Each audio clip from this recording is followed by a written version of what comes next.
26 नवंबर 2008। मुंबई की रात आम दिनों जैसी ही लग रही थी। सड़कें भरी हुई थीं, होटल जगमगा रहे थे और हजारों लोग अपने रोजमर्रा के कामों में व्यस्त थे। लेकिन उसी समय कहीं फाइलों और ईमेल के ढेर के बीच एक चेतावनी दबकर रह गई थी।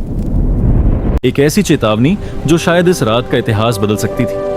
कुछ हफ्ते पहले एक विदेशी खुफिया एजेंसी ने भारत की रॉ के साथ एक महत्वपूर्ण संदेश साझा किया था।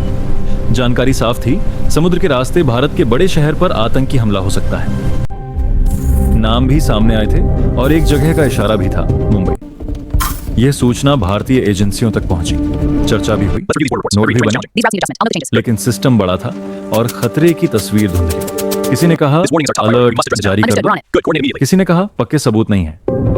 दिन बीतते गए और चेतावनी फाइलों में घूमती रही। 26 नवंबर की शाम अरब सागर में एक छोटी नाव चुपचाप आगे बढ़ रही थी। उसमें बैठे 10 लोग सिर्फ एक मिशन लेकर आए थे। रात करीब 9:30 बजे मुंबई के अलग अलग हिस्सों से अचानक गोलियों की आवाजें गूंजने लगी। Taj hotel, Oberoi, Nariman house, Chhatrapati Shivaji terminus, शहर का दिल दहशत से भर गया।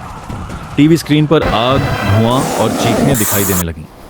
पूरे देश ने देखा 60 घंटे तक चला वो आतंक जिसने 160 से ज्यादा जिंदगियां छीन लीं और भारत की सुरक्षा व्यवस्था को झकझोर दिया। लेकिन हमलों के बाद एक सवाल धीरे धीरे सामने आया।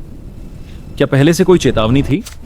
जांच में सामने आया कि विदेशी एजेंसियों से कई संकेत पहले ही मिल चुके थे। समुद्री रास्ते से हमले की संभावना, मुंबई का नाम और कुछ संदिग्ध लोगों की जानकारी। तो फिर वो आखिरी चेतावनी क्यों असर नहीं कर पाई? क्या जानकारी अधूरी थी? क्या एजेंसियों के बीच तालमेल कमजोर था? या फिर सिस्टम इतना बड़ा था कि सच फाइलों के बीच कहीं खो गया? आज भी उस रात की कई परतें पूरी तरह साफ नहीं।